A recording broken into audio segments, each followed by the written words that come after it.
por resumir y ya saliendo no solo del mundo equipo, sino a nivel general, ¿no? Si tuvieras que mirar atrás y elegir 3 claves para haber llegado a ese nivel de crecimiento, ¿cuáles serían? Si solo te pudieras quedar con 3 cosas. Pues yo creo que la primera, que es la que todo lo que acabamos de hablar, es el equipo. Y el equipo en el sentido de gente comprometida y con responsabilidad. Y la responsabilidad muchas veces depende más de quién la da que de quién la recibe. Si de verdad quieres escalar, tienes que tener gente como esos pájaros tomando decisiones por sí mismos. La segunda es, yo creo, el nivel de riesgo a asumir, que a veces no es ni el nivel, sino el en qué arriesgar y en qué no. Yo he detectado que la gente no es que tenga miedo a arriesgar por poner en aprietos la economía de la empresa y tal. Muchas veces los miedos son de ego, ¿no? De decir, miedo a equivocarme, miedo a no estoy siguiendo el camino, no estoy siguiendo el camino correcto o el preestablecido, ¿no? Entonces, cuando te sales del camino preestablecido, pues uno piensa que asume más responsabilidad, ¿no? Si me equivoco en el preestablecido, es el sistema el que está mal. Entonces, no tener miedo a dibujar tu camino. De hecho, yo eso lo cambiaría en nosotros, en el sentido de que quizá podríamos haber ido incluso más rápido al principio. Pero bueno, porque eres humilde y tienes unas ideas y el equipo en general somos así y hemos sido más de validar. A lo mejor lo que habríamos hecho es darnos una hostia con un piano. Uh-huh. Claro, que es que a todo lo pasado es muy fácil decir hubiera hecho otra cosa. Pero hay que relativizar. Es que sobre todo empresas que no nos dedicamos a operar a gente ni cosas vitales, el riesgo real que estamos asumiendo si haces las cosas bien es económico, ¿no? Es que el monstruo en una pantalla te mata y te das que irte 5 pantallas atrás, ¿no? Vale, pero joder, es que para mí el riesgo más importante que tenemos es no intentarlo, ¿no? Al final el final es el mismo, vamos a acabar todos en el pozo y dices, ¿qué has vivido, no? ¿Lo has intentado o no lo has intentado? Y te ha salido bien o mal, eso es lo de menos. Lo importante es que has intentado cosas, te has medido y has agotado tus posibilidades. Entonces serían esas dos, muy buen equipo, diverso, rodéate de la mejor gente. Es que va a salir solo, ¿no? Y luego, pues eso, delega y asume riesgos, atrévete a experimentar y a... Que para eso tienes un buen equipo, claro, es que al final... Y luego hay una parte que, claro, si tú coges estos 2 consejos, te ciegas y empiezas a contratar gente y asumir riesgos, pues igual te pegas también, hostia, que es ser profesional. Que a veces nos olvidamos de esa parte de... en las agencias a veces somos muy profesionales, porque yo a veces hablo en primera persona por el deje que estudian publicidad, tal, ¿no? Pero bueno, agencias, empresas como la nuestra, ¿no? Muy profesionales en la prestación de servicio y muy poco profesionales en la gestión de nuestro propio negocio. Y hay cosas a las que tú, si montas un negocio, no puedes renunciar. A mirar tus números, a entenderlos poco a poco, a decir, eso no es cosa del gestor, es que si la empresa es tuya, es tuya. Y esa profesionalidad con lo que implica la gestión de la empresa es clave. Porque hay muchas empresas que son tops, cracks, que dices qué servicio, qué valor añadido, y la empresa va como, pues no va, porque no le prestan atención y ni lo visualizan, ¿no? Esa parte como parte del trabajo. Uh-huh. Total.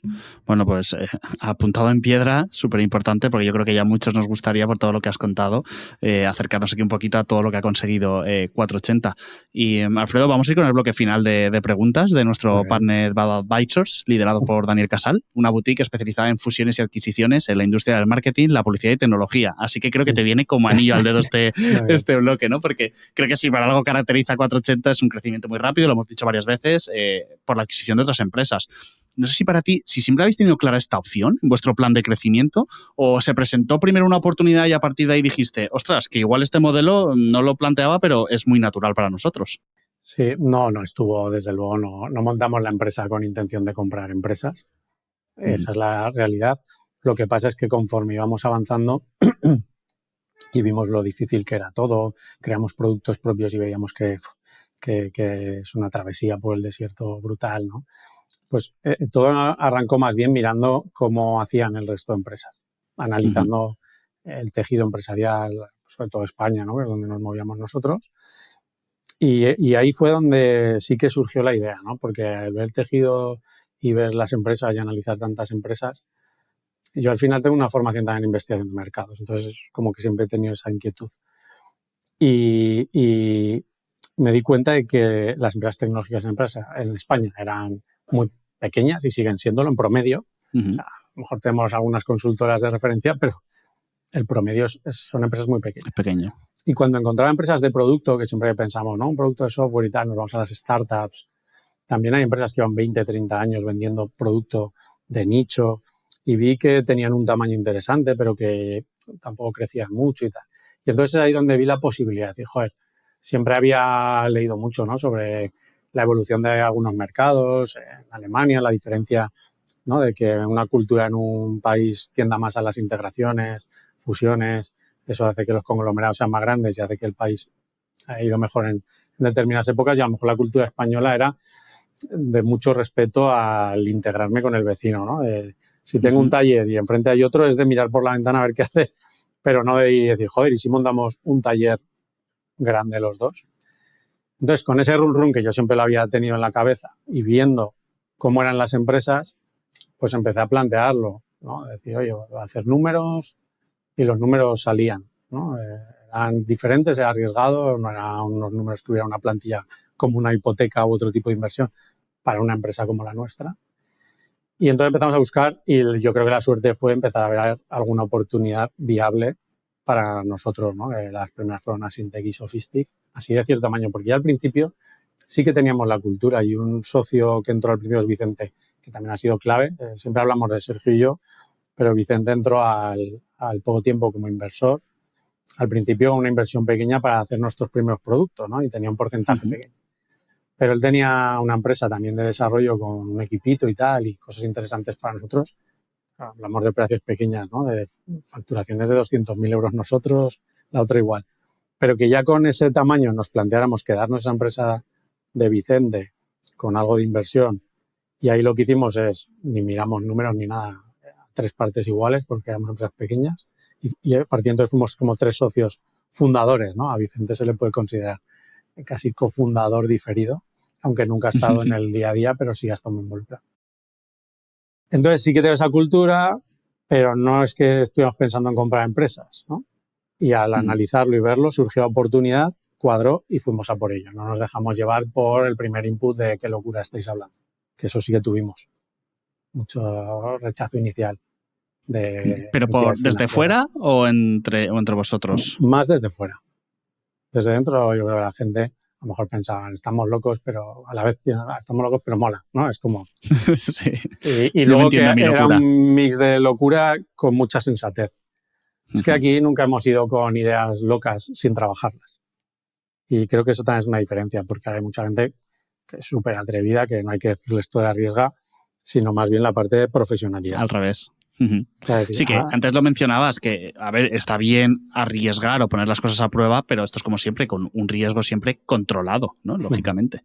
Sí. Que aquí me llama una cosa de atención, por lo que sea, a lo mejor ahora me corriges, pero normalmente cuando hablamos de comprar, al menos yo en mi cabeza lo primero que pienso es que alguien más grande compra una empresa más pequeña. Sin embargo, en vuestro caso habéis adquirido empresas más grandes que la vuestra, ¿no? Sí, sí, varios casos. Y esto llama mucho la atención. De facturación, incluso más o menos de equipo, diría que por ahí también. Bueno, pero es que al final es lo que hablábamos al principio de, no sé en qué momento hemos dicho esto de mira las cosas con toda la perspectiva, ¿no? A la hora de si contratar gente de fuera o de dentro, de no hay patrón. Porque el patrón que lleva a todo el mundo en la mente es el que has dicho tú. Claro. ¿Cómo vas a comprar? Y yo pongo el ejemplo, digo, ¿cuánta gente se compra un piso patrimonialmente más pequeño que el patrimonio que tiene una persona? O sea, ¿no? Tú te vas a comprar un piso y dices, yo mi tamaño como familia, ¿cuál es? ¿No? Patrimonialmente. No, me voy a endeudar hasta las cejas 30 años para comprar ese activo. Pero como eso culturalmente está aceptado y vivido y hay experiencia de padres, todo el mundo lo ha hecho, ya nos da confort y no nos lo planteamos económicamente, ¿no? Que eso es viable y puedes pedir un préstamo y comprarte un activo que ni siquiera estás pensando que te va a dar una rentabilidad, porque en el activo en el que vas a vivir vas a tener que sacar de tu salario para pagar esa hipoteca.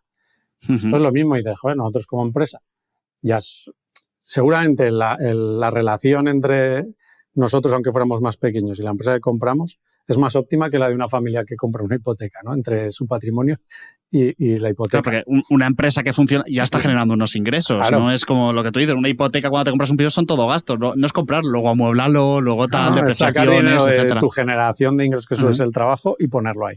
Que sí, que vas a ir teniendo un activo y tal, y que tiene un valor. Vale. Pero que a mí me parece económicamente más locura comprar un inmueble para vivir. Y no digo que me parezca una locura, yo me he comprado mi piso y tal, y con mi hipoteca. Pero como nivel de locura es más loco que comprar una empresa que tú ves que lleva X años generando unos ingresos, que la analizas de pe a pa y que tú también tienes una empresa que genera recursos. O sea, aunque sea más grande que tú, es mucho más natural. Ahora los números tienen que cuadrar porque te vas a tener que financiar. No es que tengas el dinero y vayas y lo compres, ¿no? Cuando hay esa distorsión, te tienes que financiar. Pero si salen los números en los peores escenarios que te puedas poner. Además, eso lo hacemos mucho, ¿eh? Vale, y si ahora firmamos y nos han timado, ¿no? Se han ido de la oficina, eso, la típica de película, ¿no? La gente se ha ido de allí. Hay 4 cajas ahí con polvo. Claro, dices, ¿qué nos pasaría, no? Y pues no hacemos ninguna operación que comprometa la viabilidad de 480. E incluso aquella no la comprometía por cómo estaba financiada. Habríamos sufrido. Claro, porque dices, joder, lógico. Todo lo que iba a ser beneficio o crecimiento, ahora es pagar una deuda que nos han timado, ¿no? Que ya te digo que eso es muy raro que ocurra. Yo no conozco ningún caso real que haya ocurrido porque hay unas due diligence, hay un proceso fuerte, que es muy difícil. Claro. Te pueden colar alguna cosa, pero nada más. Entonces, si lo haces con esa mentalidad, es ver las cosas en frío, es meterlas en un Excel, es plantearte luego la parte operativa y humana, la capacidad de hacerlo, ¿no? El ponerte en los peores escenarios y decir, vale, ¿qué pasa en lo peor?